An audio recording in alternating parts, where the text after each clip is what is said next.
brand is not built by what you say. It is built by the courage to express what is true. Welcome to the Voice of Impact, where belief meets action. Our podcast amplifies stories, systems, and solutions behind meaningful change. I'm your host, Robert Ndoping. Today's conversation invites us into the intersection of creativity and leadership, where art meets strategy, where identity becomes expression, and where vision becomes something the world can see, feel, and believe in. My guest today is Tom McManimon, a branding and creative leader whose work has shaped organizations, inspired teams, and elevated brands for over 4 decades. Tom is the founder of Stimulus Brand Communications, a boutique branding and advertising agency that has led major brand transformations and national campaigns for organizations such as Prudential Mortgage Capital, Munich Re, Cooper Health, and the Bank of Princeton. With a multidisciplinary background spanning executive leadership, strategic positioning, art, direction, design, writing films and music, Tom brings a rare ability to bridge creativity and business, understanding that behind every successful brand is a story, a culture, and a truth waiting to be expressed. Throughout his career, he has served as executive creative director, managing partner, and a strategic leader, helping scale agency growth from about 40 million to over 180 million in annual billings, not simply through marketing, but through clarity of identity and purpose. He's also a keynote speaker, author, fine artist, musician, and lifelong student of human connection. Someone who understands that creativity is not just about expression, but about transformation. Mhm. Tom, we're humbled to have you on the Voice of Impact today. Robert, thank you. What an unbelievable beginning. You got, I'm going to hire you to do that time and time again. That was so great. It's all my pleasure, Tom. I Yeah. mean, that's exactly who you are. I really just Mhm. want somebody listening to really know Tom. And I will be getting deeper here to really get to know you. And if somebody will be curious to want to really know who is Tom. I mean, Tom, outside of all of what I've read, I mean, but before the leadership, the agencies, the branding, I want to start with you. What's your story? What drew you to creativity and expression? Uh, I was destined by God to be creative.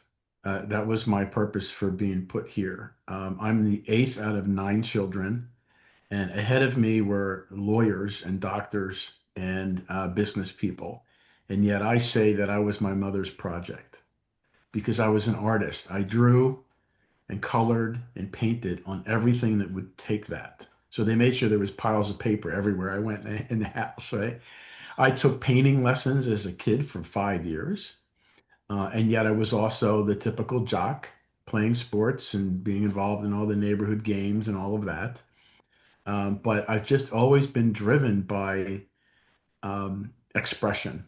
You know, when I was young, it was drawing and art and painting. Then it became writing, then it became film, then it became all these different forms, including my speaking, of how to express an idea and have someone go, bing, wow, I now see that in another way I didn't. So, by the time I was, in a career, I came out of college with a fine arts portfolio. I had no intentions of getting involved in advertising, but I got a job in an ad agency in New York, and if you got a job, you took it. And I loved it. I absolutely loved the puzzle of communicating an idea both visually and verbally, and the marriage that that can create to make someone go, "Ooh, I love that and I have to buy that or I want that." So that was commercial marketing. And that's who I am still today. I'm just so curious to really get deeper into this, but let me Go start from ahead, man. somewhere. Dig. Go ahead. So, was there a moment when you realized creativity was actually more than a skill, that it was a calling for you? Yeah, when you're young, you have to develop the skills to be able to execute whatever it is you're being creative in. But how do you convince other people to listen, to pay attention, to make a move and purchase something, or to buy into your message?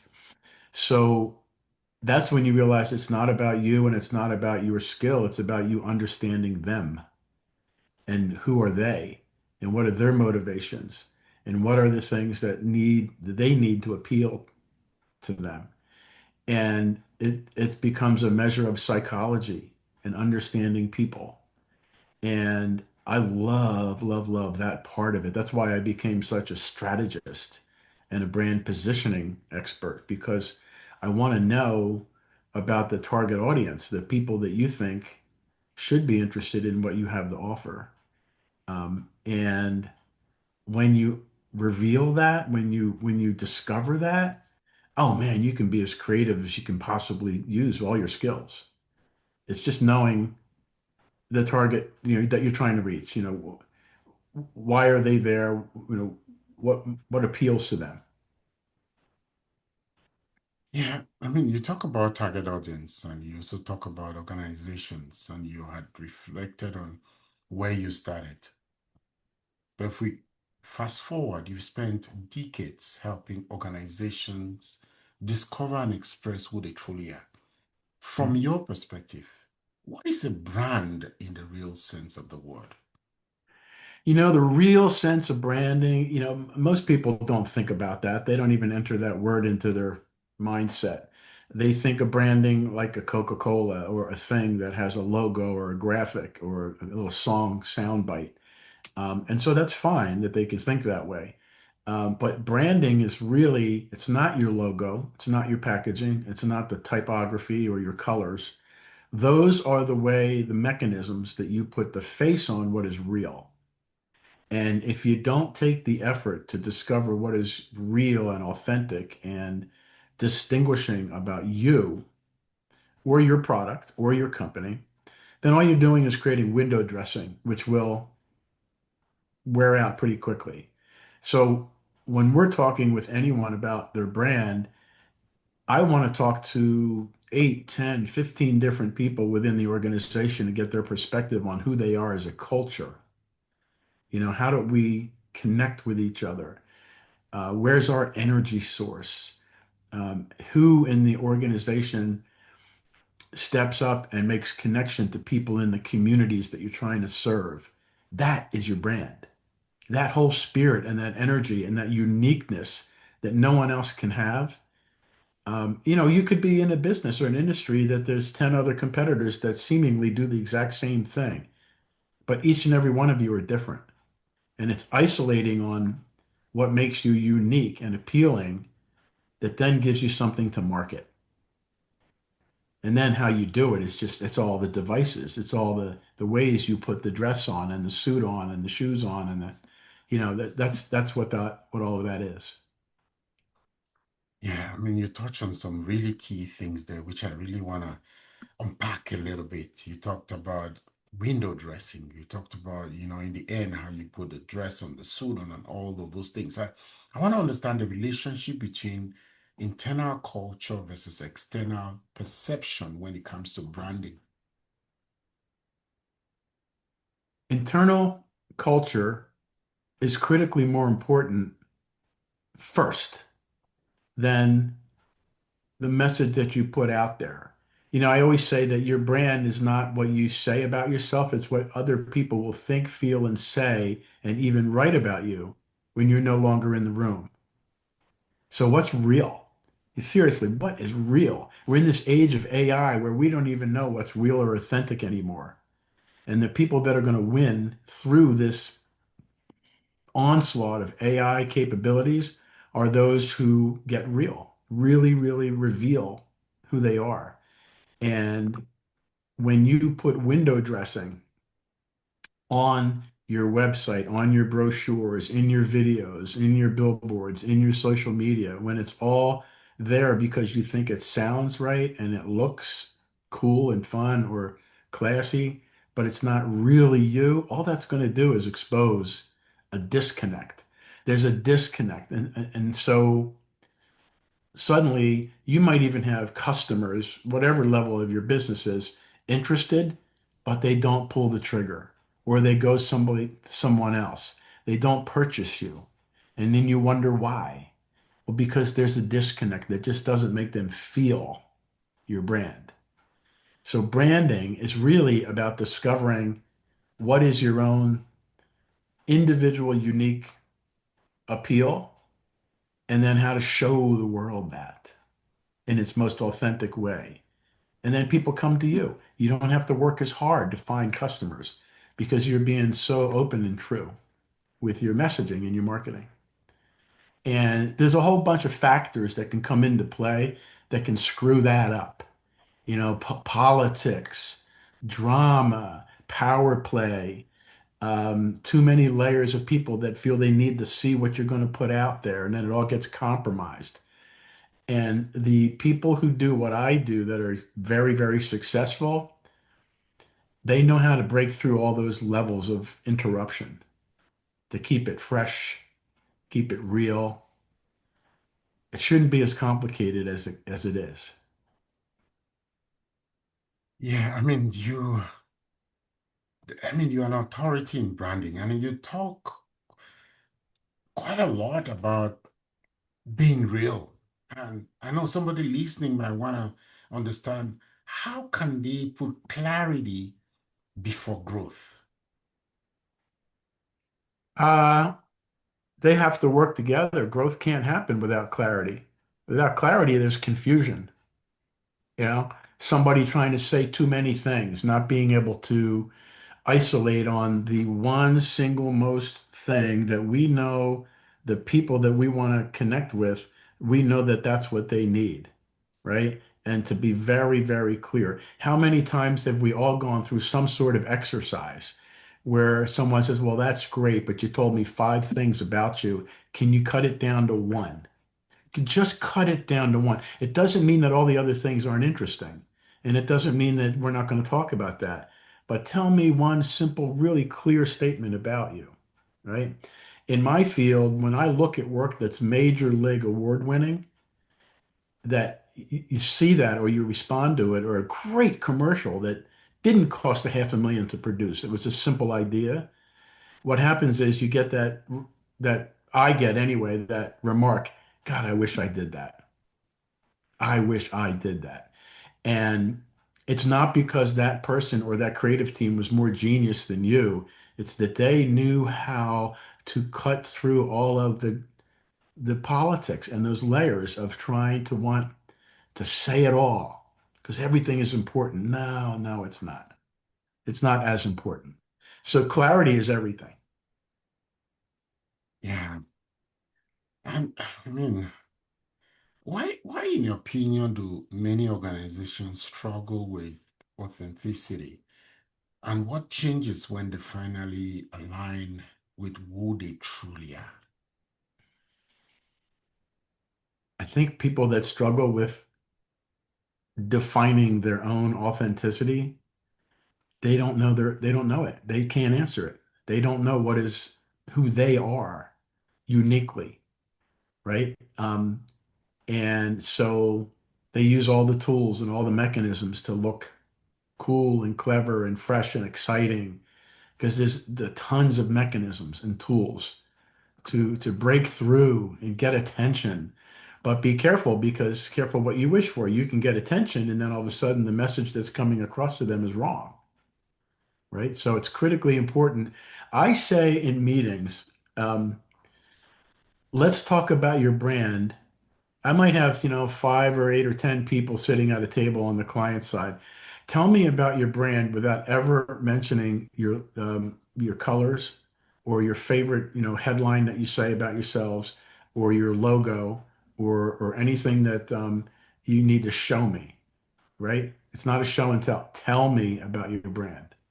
And it's eye-opening because they start to talk about spirit and energy and innovation, and they talk about things that describe who they are as an organization before they talk about how you put your face on it. And what happens is when for those people that discover or can talk about already their authenticity, man, that is exciting. As a creative guy, that's really exciting because now we're cutting through all of the garbage that's out there. And it's like when I listen, I watch all those music shows. I watch American Idol, I watch Who's Got America's Got Talent and all of those. And what always seems to break through, here's Simon Cowell, and here could be someone with a superb voice, but they're not connecting with him, or an American Idol, you know, Carrie Underwood, she's responding to people that are being true to themselves and really singing with the emotion behind the message of the song. And that's what really breaks through. It really, really breaks through. How are you not just different for being different sake, but you're different because it's you? Yeah, I mean, you talk about shows, and I mean, there's one which I've enjoyed over time, and which is The Voice, because the judges are not seeing the person singing; Yeah. they need to connect. So they back the person singing, and they need to feel the connection. Yes, the vocals and all the pipes going in the air, they are essential, but I think there's that connection that they Yeah. need to feel before they press the button to turn the chair. So I Yeah. I mean, it's completely even agree. when we've been involved and I've been involved the creation of films and videos and TV, and you do casting sessions. And you can have, 15, 20, or 30 people coming into a casting session, and none of them come to a casting session looking like they would on film. Great costumes and lots of makeup and beautiful hair. They just come in, they roll out of bed, they come into a casting session. So you see who they really are. And it's amazing how many people will say, but you know what? She's everything that I've ever thought about on this character. Yeah. So she's like a lot of things you've already seen, right? And already experienced, right? But what about this other person that's just extraordinary? There's something different about them. There's something fresh. That's why, because they're just being themselves. They're being real. Yeah, couldn't agree more. So Tom, you talked about, I mean, when you sit in meetings, especially with the leaders of a company, you want them to tell you, about the brand without, I mean, talking about the colors. It's not show and tell. How, in your opinion, can leadership influence brand integrity? Sometimes a brand is discovered or revealed by someone in the middle or someone down below, right? But leadership needs to appreciate it, needs to buy into it, and then lead by example to continue to let that brand flourish, to keep the guidelines around it. Um, and then, um, we've done work with some companies where, we will spend months discovering and creating work that reveals a new brand, a rebrand of the company. And what's really, really key is you don't throw it on top of your people. The people need to buy into it. And they should buy into it because if you do it right, that's really who they are already, right? Yeah. So if you have an organization that has a lot of people-facing employees, like a sales team, you want to make sure that they all feel the brand and they know the language to help talk about it. Because more than anybody, it's your people in your company, especially people-facing employees, who will be ambassadors. They do that really, really well. You don't need to spend money in marketing. but because people in your organization can be the ambassadors of your brand message. Um, when we talked a while back, I mentioned briefly the brand Nike, Yeah. and a lot of people see Nike on hats, sweatshirts, sneakers, shoes, sweatpants, and they sell a boatload of goods around the world. But in somewhere around 1980, give or take a year, they already had their brand established, and someone had the brilliant idea that we're much, much more than apparel. We can have an idea, we can adopt an idea that sends a message that's worldwide acceptable. You can do anything, you can be anybody, you can be anything you think about. Don't let all the negativity hold you back. You just have to decide, yes, I can, and get off the couch and just do it. They had that line, just do it. And what that is, it created an energy, it created an idea of possibilities, endless possibility. It spawned the entire culture of fitness. And by extension, tons of businesses that created fitness and fitness gyms and clothing and all of the things that spun out of the whole idea that I want to be the best me and I want to be an astronaut. I want to be an engineer. I want to be the president. I want to be and you know what? I can because I'm going to do it. I'm just going to show you I'm going to do it. That was a brand. It's not the sneakers, it's not the tennis gear. That's the spirit of the brand. Yeah, just do it. I love that. Just do it. Mhm. Now, we've talked a lot about creative clarity. I mean, in your opinion, can creative clarity translate to measurable growth of a brand? Oh, absolutely. I was just talking about this a couple of days ago in a plan for my business, our messaging. And we say that we can, I'm careful to say the word guarantee because there's so many other outside factors that can prevent marketing to be a guarantee. But essentially, I'm saying we will we will craft um, a brand, your unique, distinguishable brand positioning that will in turn lead to 20 to 40% growth in sales and a 20 to 40% or 50% growth in customer retention by revealing that brand position and having that draw more high value people to your product or services. So there definitely is an ROI on the money spent in branding.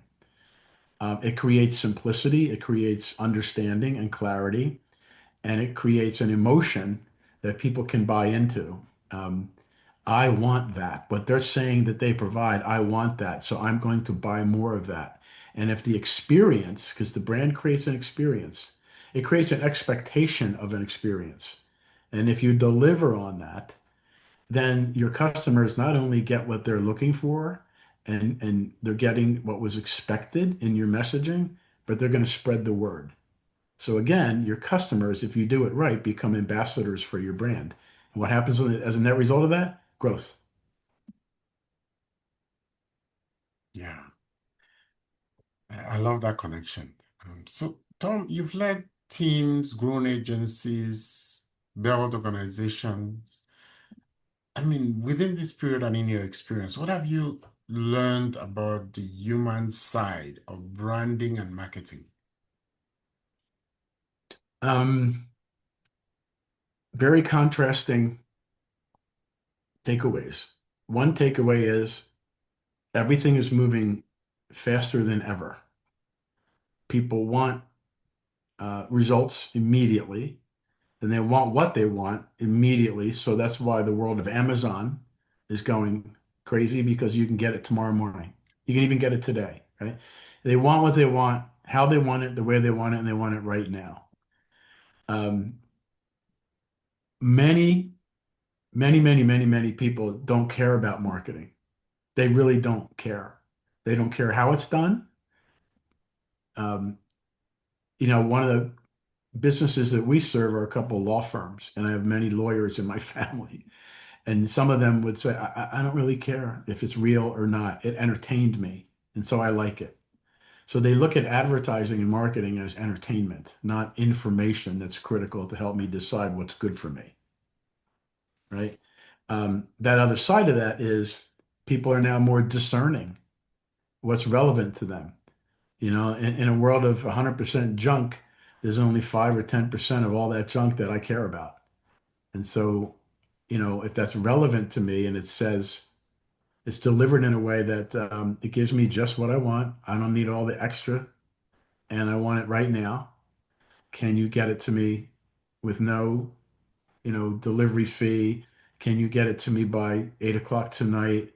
And that's this meeting the demands. And that's another reason why AI is now really taking hold because the idea that it can be massively creative so quickly.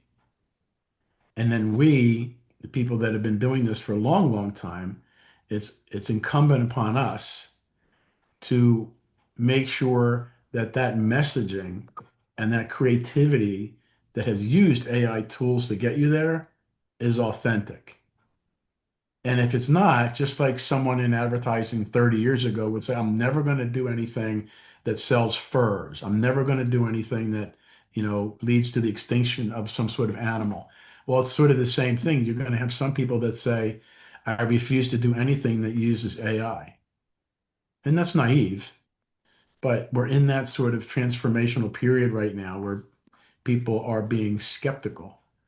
They're going whole hog in and maybe that's great, but at the same time, they're being skeptical about um, what's real.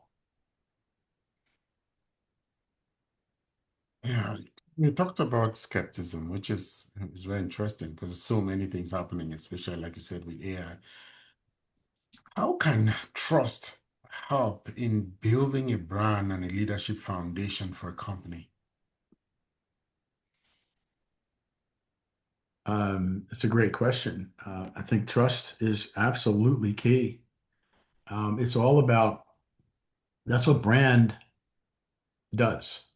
Marketing are the different mechanisms that get your message out there. The brand gives people a reason to trust you. And the trust, it's like any other way that you use trust in your life. You can give your spouse or your family members or your coach or your colleagues 100 reasons to trust you, but it only takes that one time to have them mistrust you and it breaks down. So it's very key to, some of the greatest brands that most people know, and they don't even think about them as a brand, but the greatest ones are because they continue to not only deliver what customers want and need, but customers will say good things about them. I feel good about that, right? Even if you think about the various different taglines that Coca-Cola has had through the years, it's the real thing. It's real. It's suggesting that, you know, uh, it's not full of all this other junk. I just literally know what it is and I like the taste and it does it for me. It's the real thing. Different taglines in advertising can either be misleading or they can simply state a reason to trust. Yeah, I mean, you've talked about different taglines. We talked about, major brands that we all know, Nike, Coca-Cola. Mhm. I mean, if somebody listening here could be asking the question, what can make my brand, what is one or a few unique things that could make my brand stand out from other competitors? I lean towards finding a way to have a human connection with your customer. We have social media that's just like taking over the way people get their messaging out there, using video as a tool to have person-to-person communications, or even have people be that third party that gets a bird's eye view of the experience of your product or service. It's all about experiential marketing now, less than like all of the nuts and bolts of your product. It's about creating an experience. So, um, that would be one answer that I would offer. Yeah. Yeah, I really enjoy the fact. I really enjoy the piece of really being real. I mean, and that experiential marketing that you have talked about. So, Tom, really talking about your longevity and your creative evolution over this many years. I mean, you've sustained relevance and impact across 4 decades, which is Mhm. very rare. Right? Sometimes people, it becomes really hard to sustain all of that. How have you continued evolving over time, as a person and then as a leader within your own agency? I love that question. Yeah, I feel it does age you, to go through big cultural change. I mean, I started in this career as an artist and a mean marker renderer, and 4 or 5 years into it, we all then had to learn how to create using a computer. And then, no sooner did that, and then all the programs changed and evolved. So you have to be always open to learning and always have the energy to learn and use new tools and new modes of working. When we went into the COVID pandemic, we all had to figure out how to keep working remotely, right? And talk to each other like we are today. The upside is that expanded our networks and expanded our people that we can connect with and learn from each other. So I mean, I've gone through a lot of transitions, and it really is the common ground in every one of those transitions is that I still love that whole marriage of being creative. I just love um, the process of being creative. You don't always get the freedom by a client to do it right or do it perfectly, but that's the quest. The quest with every job is to be as creative and on point as you can. I've been through a number of personal crises, and they have shaped the way that I do work. They've shaped my perspective on how I use my time, who's important, who's important to not pay attention to, also, and give my time to. So And then, in my last agency now that, I've had this agency now for almost 25 years. In my prior agency that we grew exponentially, it was just bursting with energy and growth. And I count that. Someone might say, close friend might say, your greatest achievement is this agency that you built from nothing, Tom. And I was like, nah, no, no, no, no. My greatest achievement professionally is in my last ad agency because when I became executive creative director, um, we excelled and succeeded because I surrounded myself with people that were better than me. I could orchestrate people to who's going to work with who on this pitch. What team do I think would excel together? How do we pay attention to what are their needs and their whims and their creative strengths and keep them happy and keep them on a growth path? And I did a pretty good job because we grew tremendously. Yeah, and thank you for sharing that. I mean, those are really deep. I mean, as a person, what did you have to release in order for you to continue to grow? What did I have to release? Yes, what did you have to maybe unlearn just as Yeah, you yeah, continue yeah. to grow? Continue to grow. Um,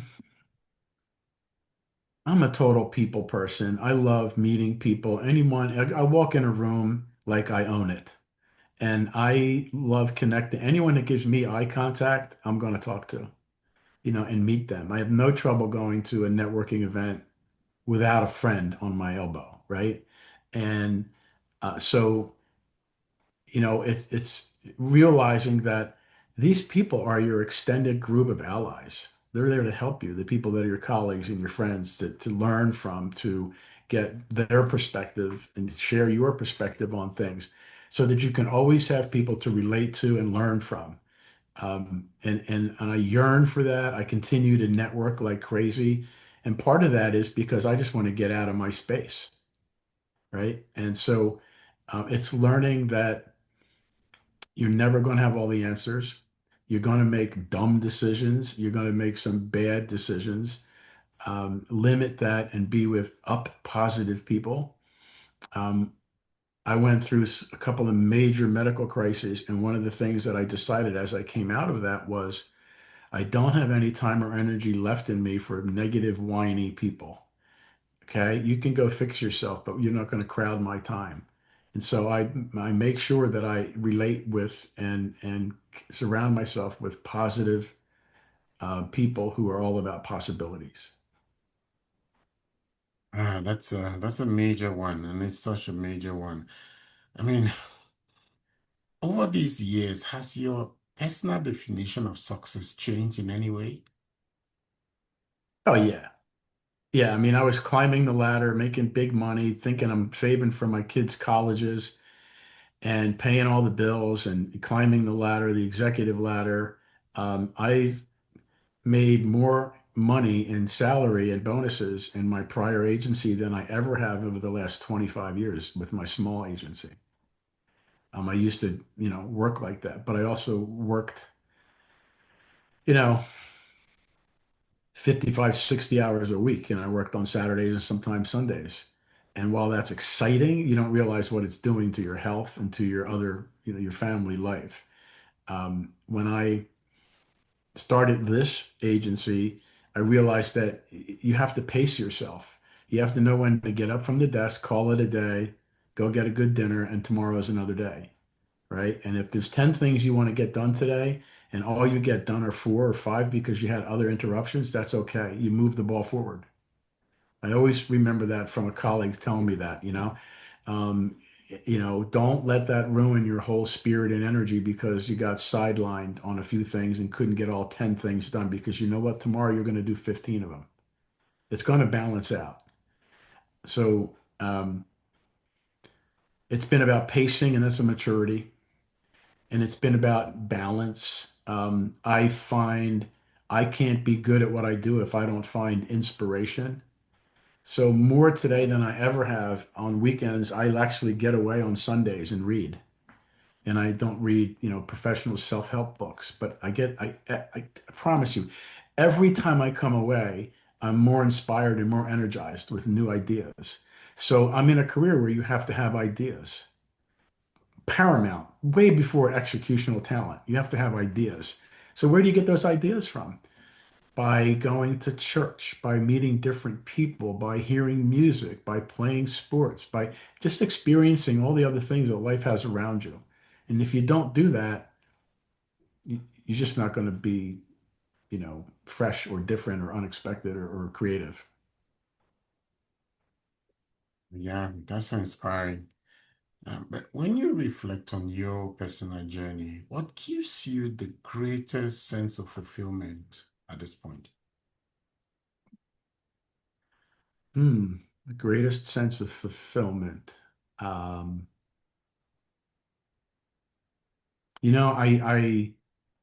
I started a bunch of years ago, and over the last 3 or 4 years, I would say I've increased the activity in keynote speaking. And I only do about 8 or 10 talks a year as an aside from the marketing agency. And most of the time, it's not about marketing or branding or anything like that. I do speak, I give workshops on brand positioning, and I love doing that. But my talks tend more to be about emotional, um, motivational topics. And I love that. I'll go give a 1 hour talk on resiliency to an audience who's suffered or been challenged or gone through their own various different crises. And I know at the end of that meeting, I've reached every one of them and for different reasons. And yeah, I prepare and I've trained and I get paid. But what's the biggest value to me is what people say to me afterwards, and I know that they walk away with new information, new inspiration. You see tears. And then there's other topics too that I speak about. But to me, I'm so driven by that now. Oh yeah, I can definitely imagine that piece. I mean, that can definitely be the softer part of you where you just, I mean, it just comes out and you express that, which is which is just amazing. So, Tom, I want to give you an opportunity to speak to somebody listening today on any area which I didn't ask you, just for them to get some grounding in those aspects that you work on and that you enjoy working on, or even a tip or an advice or guidance to somebody who may just be struggling with a couple of things we've talked about, or they don't even know how to Mhm. figure out a few things on branding. I just want to give you that opportunity for you to express that. Okay.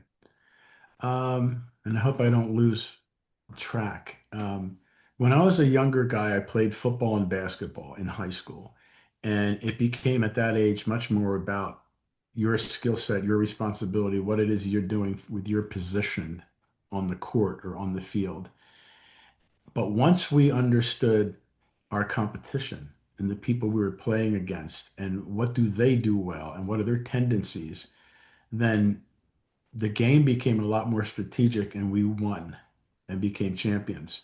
So it's critically important always, whatever your skill set is, whatever it is your business is offering as a product or service, it has to be good. There's an expectation that it's good.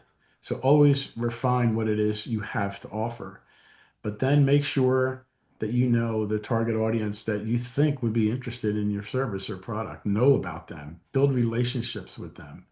It's really about how many times have you ever gone shopping to some business, or worked with an attorney or an accountant, a CPA, or any person in business where because of their personality, because of the way they spoke to you, because of the way they paid attention to you, you not only remembered them, but you felt really good. They made you like them and trust them. And that had nothing to do with this thing they were offering you. It was their demeanor. Um, be that person. Be the very, very best person that you can be before you're even offering the skill set or the tool that you provide. That's critically important. And then, build what I call your posse, your key advisors around you. You don't necessarily need to hire and pay a monthly fee to a coach. You can. There's some great coaches out there, but you can surround yourself with what you might call your board of advisors because you need them. And if you don't do that, man, you're just flying solo all the way. I hope somebody's listening. And I mean, that was really, it was an advice that was just on point. And I mean, personally, I really enjoyed it and I took it at heart. And I believe somebody listening has taken that at heart as well. Thomas, we begin to wrap up a few things here. We have a tradition at the Voice of Impact where we share our what we call Voice of Impact themes. And I'm going to show you here right on the screen. I'm going to read them out for you. So Okay. these are the themes in the Voice of Impact. And I'll give you an opportunity to choose two out of the six themes. One of them Hmm. is make a difference, the other is rebuild, the other is overcome, then stronger, peace, and patience. I'll repeat again. Yeah. Make a difference, rebuild, overcome, stronger, peace, patience. I just want you to choose two. One of Hmm. them for you that reflects your journey to speak to, the other Yeah. for somebody listening. Um, I can easily pick two and maybe 2B too. Overcome. Um, you're going to have trials. You're going to have crises. You're going to have the unexpected blows. And, um, you know, first of all, if you're spiritual at all, you've got someone up there that's got your back. You have important people in your life that are there to lean on to overcome whatever the challenge is. A divorce, a medical crisis, the loss of a loved one, there's a whole myriad of things that you're going to have to continue to overcome. And once you do, it leads you to that new thing around the corner. I always say when I speak about resilience that, yeah, you all want to just go back to your comfort zone, the way things used to be, but you need to get past that and know that there's something pretty special waiting for you if you just peek around the corner. So it's about overcoming can lead to great new things, right? And help you discover a new you. And it's another whole talk that I could offer about some of extraordinary things that I've had to overcome, and they led me to a new place. The other is rebuild. I help companies rebuild their brand, reimagine their brand. I do it all the time. And, part of what gives me credibility is because I've had to rebuild myself personally. And people think, okay, that's the authentic Tom. If he lives that challenge, then I believe that he can take us through that same challenge. He's a marketing guy. He's a branding guy. He all is all about advertising. And those are the issues that we can't figure out. He's going to help rebuild our communications and what is our brand. So I'm all about rebuild. I'm a builder. I mean, I live now in central Pennsylvania, and I almost stopped where I saw a bunch of Amish people about to raise a barn because I wanted to pitch in and help. It was just part of who I am.